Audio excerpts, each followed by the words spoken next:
This video, tuturo ko sa inyo kung paano intabin or isil yung vegan tiles na ikinabit nyo. Kasi, ang mangyayari kapag ganito lang siya, na wala siyang sealant or yung isisil nyo siya, makikita nyo yan sa mga paa nyo, ayan o. So, kumakapit siya sa paa. So, wala lang sense na nakaganyan lang siya.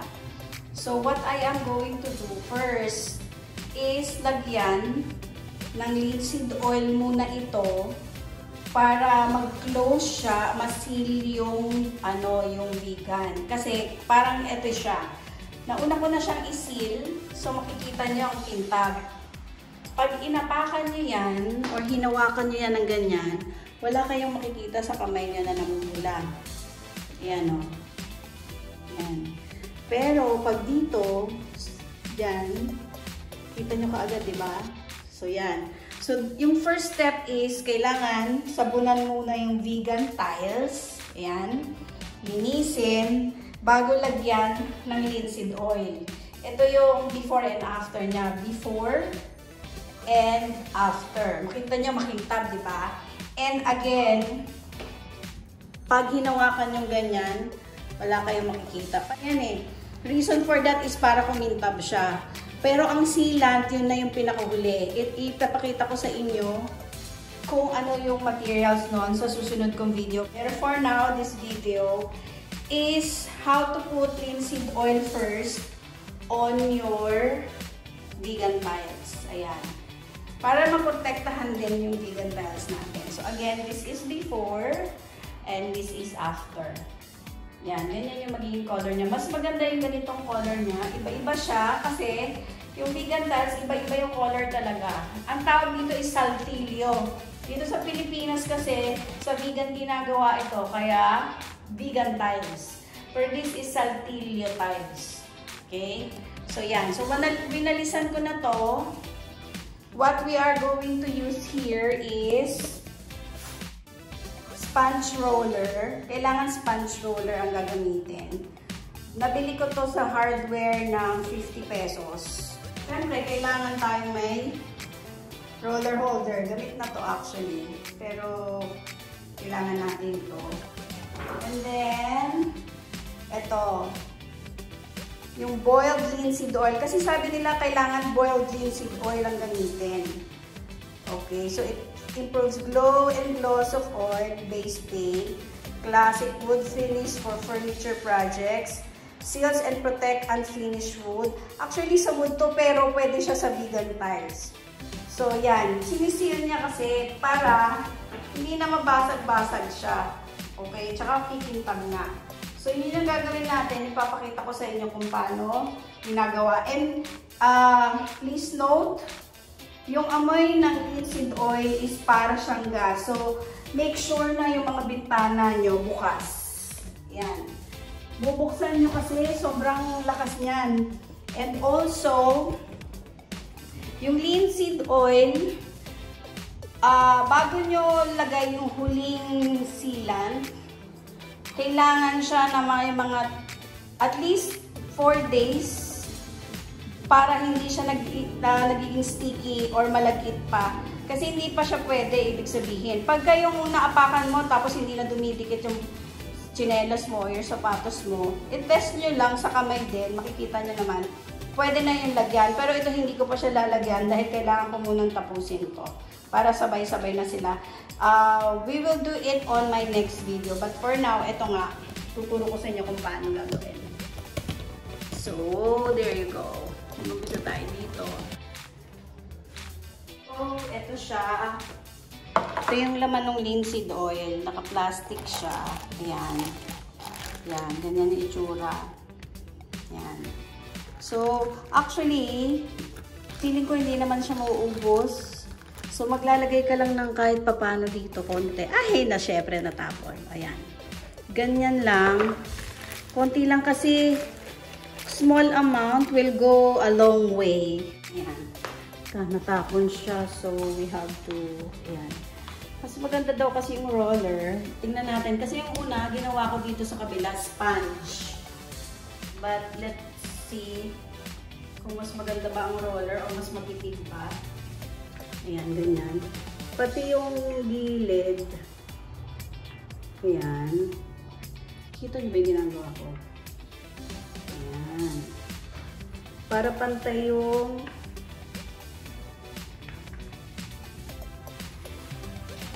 ayan. Ayan.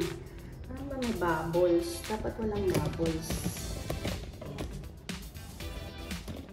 Diba nag-dark na siya? The more mo na pinapahiran kasi napansin ko, the more na matagal siyang matuyo. Kasi nga makapal. And this is like malagkit. So, yung mga gilid-gilid, ayan, yung mga pula-pula, dapat malagyan din siya.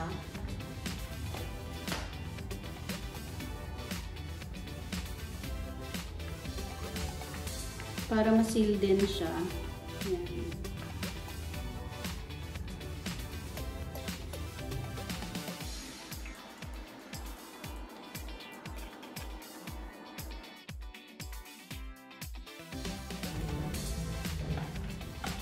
Gagamitin ko pa ba ito o earphone? Ang difference lang kasi ng sa foam, makikita mo yung hagod ng foam mismo at saka yung sponge na pangligpit.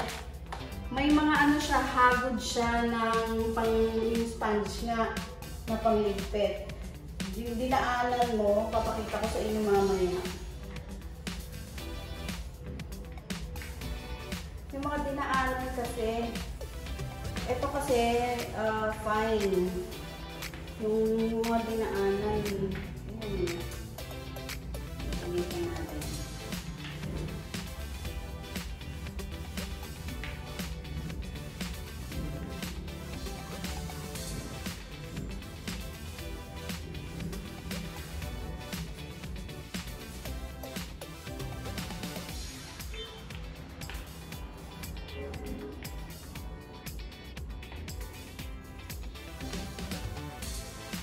Ito yung sinasabi ko, yung sponge na pangligpit, makikita mo may hagod na ganyan, no? Yung mga straight line na yan.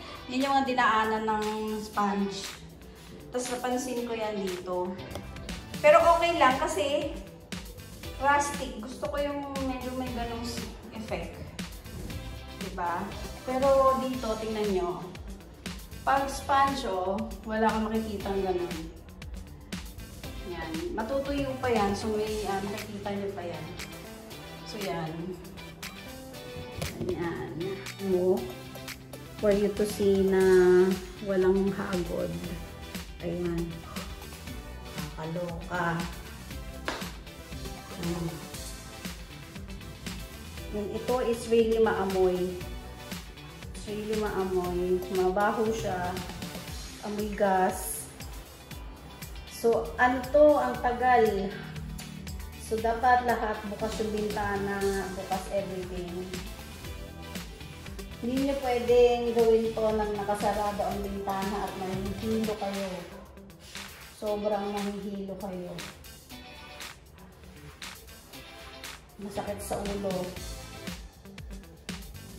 Okay, again, pag na sponge roller, huwag natin ipilit.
Diba? Mas batipid eh. Ang daming kung yung sponge yung gagamitin, yung sponge na roller, baby roller gagamitin ko.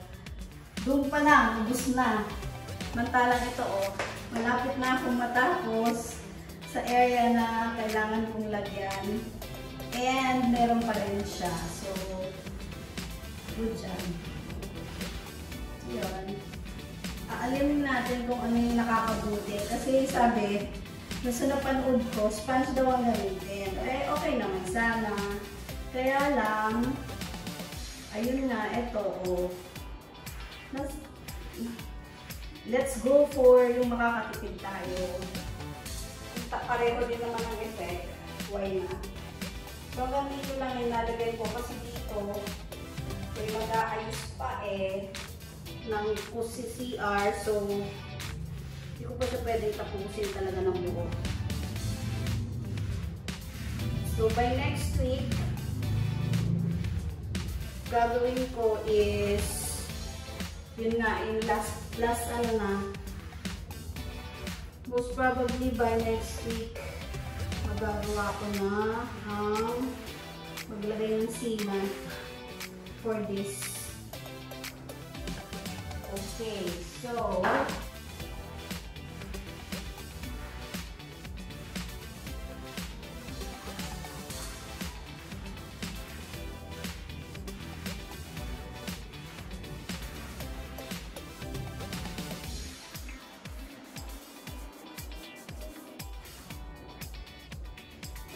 we're done!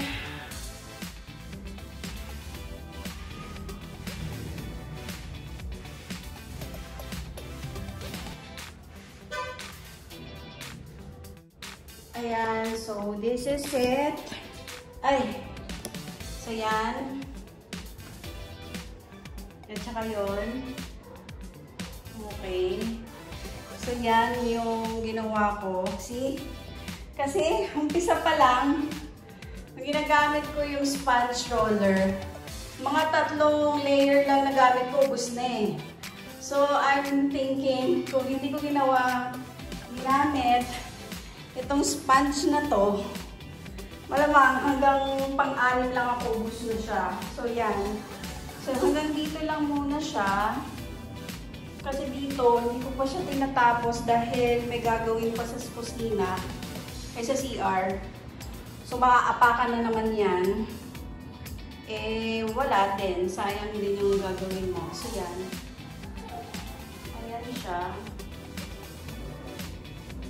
Ayan.